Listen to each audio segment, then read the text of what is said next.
Hello, നിങ്ങൾ സ്കൂളിൽ പഠിക്കുമ്പോൾ നിങ്ങളുടെ ടീച്ചർ പറഞ്ഞൊരു കാര്യം അത് ഇപ്പൊ ചെയ്താൽ ശരിയാണെന്ന് നിങ്ങൾക്ക് തോന്നുന്നുണ്ട്.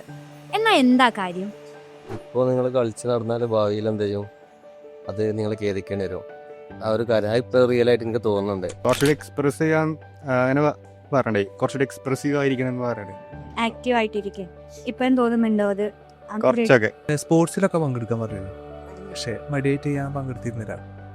അന്ന് പങ്കെടുത്തിരുന്ന കുറച്ചും കൂടി ഇപ്പൊ റിഗ്രറ്റ് ചെയ്യുന്നുണ്ട് അന്ന്. കറക്റ്റ് ടൈമിൽ പഠിച്ചിട്ടുണ്ടെങ്കിൽ ഇപ്രായത്തിൽ വെറുതെ അപ്സ്കിൽ ചെയ്യാൻ വേണ്ടി നടക്കൂലേ. നല്ലൊരു ജോലി കിട്ടും. നല്ലൊരു ജോലി കിട്ടിയിരുന്നു.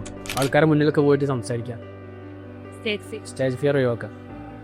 ഡെയിലി അന്നന്ന് പഠിച്ചിട്ടുണ്ടെങ്കിൽ അത്ര റിസ്ക് കുറയായിരുന്നു എന്നുള്ള, അതായത് മടിയെ മല ചുമക്കുന്നുള്ള ഒരു സാധനം ഉണ്ടല്ലോ, അത് ഇപ്പൊ മൈൻഡിലേക്ക് നല്ല രീതിയിൽ ഓർമ്മ വരുമ്പോഴത്തേ നമ്മളെ എന്താ പറയുക, പ്രായത്തിന് മൂത്തവരെ നമ്മൾ ബഹുമാനിക്കാൻ പഠിക്കുക. അത് പിന്നെ സത്യങ്ങൾ മാത്രം പറയുക. അതൊക്കെ ടീച്ചർമാർ പറയുന്നൊരു കാര്യങ്ങളാണ്. അതാണ് മെയിനായിട്ട്. പിന്നെ കുറേ കാര്യങ്ങൾ ടീച്ചർമാർ പറയുന്ന, ചെറിയ സ്കൂളിൽ പറയുന്ന കാര്യങ്ങളെല്ലാം നമുക്ക് ലൈഫിൽ ഗുണം മാത്രമേ ചെയ്തിട്ടുള്ളൂ. നിങ്ങൾക്കും അങ്ങനെ ഒരു കാര്യം ഉണ്ടോ? എന്നാ കമന്റ് ഇല്ലോ.